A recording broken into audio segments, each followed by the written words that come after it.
कायद-ए-आज़म की जहानत के हैरत अंगेज वाकयात मशहूर ज़माना मुअर्रख और मुसन्निफ स्टैनले वॉलपर्ट कहते हैं कि इस दुनिया में चंद लोग ऐसे हैं जिन्होंने तारीख का रुख मोड़ा। सिर्फ कुछ लोग ऐसे हैं जो दुनिया के नक्शे में बाज तब्दीलियों के मौजद बने और बमुश्किल ही कोई ऐसा है जिसको एक कौमी रियासत के कयाम का क्रेडिट दिया जा सके। लेकिन कायद-ए-आज़म मोहम्मद अली जिन्नाह एक ऐसे शख्स थे जिन्होंने ये तीनों काम किए। तहरीक पाकिस्तान का बगौर मुताला करने वालों को ये सोची समझी राय है कि मोहम्मद अली जिन्नाह के बगैर पाकिस्तान का कयाम मुमकिन नहीं था। हमारा कायद वो अजीम लीडर के जिसे बिस्तर मर्ग पर भी अपने मिशन की तकमील की फिक्र थी। बाबाए कौम ने अपनी जान लेवा बीमारी को हिंदुओं और अंग्रेजों से सीक्रेट रखा, क्योंकि इस बीमारी की जरा सी भी भनक उन्हें पड़ जाती तो पाकिस्तान का कयाम मशकूक हो जाता। यह वजह है कि कायद-ए-आज़म मोहम्मद अली जिन्नाह के इस राज को इस सदी का बेहतरीन राज कहा जाता है। पाकिस्तान का ख्वाब देखने वाले अल्लामा इकबाल से जब यह दरियाफ्त किया गया कि वो मोहम्मद अली जिन्नाह की क़यादत पर क्यों इतने इंसिस्ट करते हैं, तो उन्होंने एक ऐसा जवाब दिया जो सच्चाई और हकीकत पर मबनी था। अल्लामा इकबाल ने फरमाया कि जिन्नाह वो शख्स है जिसे ना तो कोई खरीद सकता है और ना ही ये शख्स कभी अपनी कौम से खयानत करेगा। अल्लामा इकबाल जानते थे कि कायद-ए-आज़म जहानत के जिस दर्जे पर फायज हैं पूरे बरसगीर में, वहीं एक लीडर है जो कांग्रेस के मोहनदास करमचंद गांधी का मुकाबला कर सकते हैं। यह कायद-ए-आज़म की जहानत के बारे में एक बहुत बड़े फलसफी और शायर की गवाही थी। आइए कायद-ए-आज़म की जहानत के कुछ दिलचस्प वाकयात देखते हैं।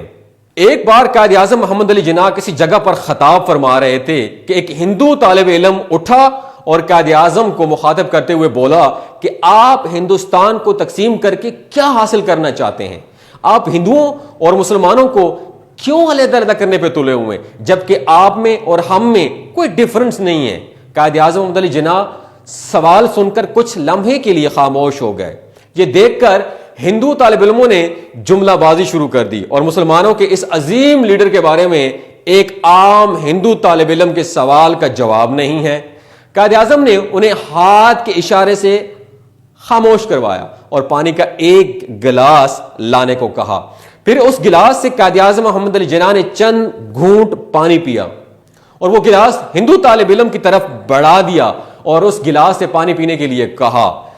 लेकिन हिंदू तालिब इल्म ने कायद-ए-आज़म की बात मानने से इनकार कर दिया और फिर कायद-ए-आज़म ने एक मुसलमान तालिब इल्म को पास बुलाया और उसे यह पानी पीने का ऑर्डर दिया। तो मुसलमान तालिब इल्म खुशी खुशी कायद-ए-आज़म के हाथ से गिलास लेकर पानी पी गया।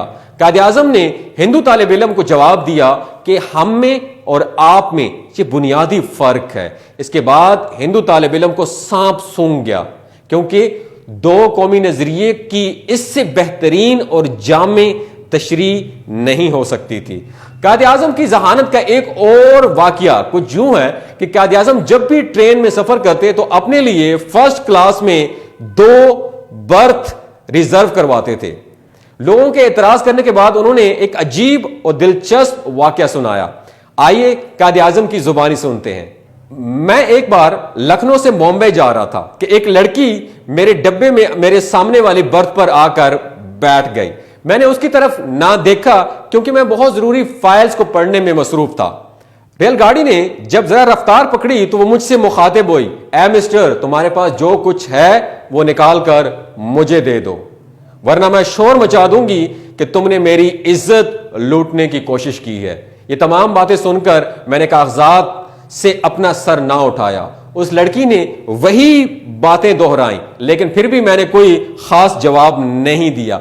उस लड़की ने झुंझलाकर जब अपने हाथ से मुझे झंझोड़ा तो मैंने सर उठाकर दोनों कानों की तरफ इशारा किया और उसे बताया कि मैं दोनों कानों से बहरा हूं, मुझे सुनाई नहीं देता। तुमने जो बात करनी है मुझे लिख कर दे दो। उस लड़की ने अपनी धमकी कागज पर लिखकर मेरे हवाले कर दी। मैंने फौरन उठकर गाड़ी की जंजीर खींच दी। जब गाड़ी रुकने पर ट्रेन के गार्ड्स आए तो मैंने वही कागज उसके हवाले करते हुए सारा माजरा बयान कर दिया, जिस पर उस लड़की को गिरफ्तार कर लिया गया। यही वजह है कि उसके बाद मैंने एक की बजाय 2 बर्थ रिजर्व करवाए। एक बार जब कायद आजम लंदन यूनिवर्सिटी में कानून की तालीम हासिल कर रहे थे, उनके एक प्रोफेसर को उनके साथ काफी चिढ़ थी। एक रोज लंच के वक्त कायद आजम उन्हीं के साथ मेज पर खाने के लिए बैठ गए। ये देखकर उन प्रोफेसर साहब ने फिक्र कसा कि मिस्टर जिन्ना, तुम नहीं जानते कि खंजीर और परिंदा एक साथ बैठकर खाना नहीं खा सकते। उस पर कायद आजम ने मुकम्मल पुरसकून रहते हुए जवाब दिया, प्रोफेसर साहब आप परेशान ना हो, मैं यहां से उड़कर किसी दूसरी मेज पर चला जाऊंगा। प्रोफेसर साहब ये जवाब पाकर बहुत गुस्से में आ गए और बेइज्जती का बदला लेने की ठान ली।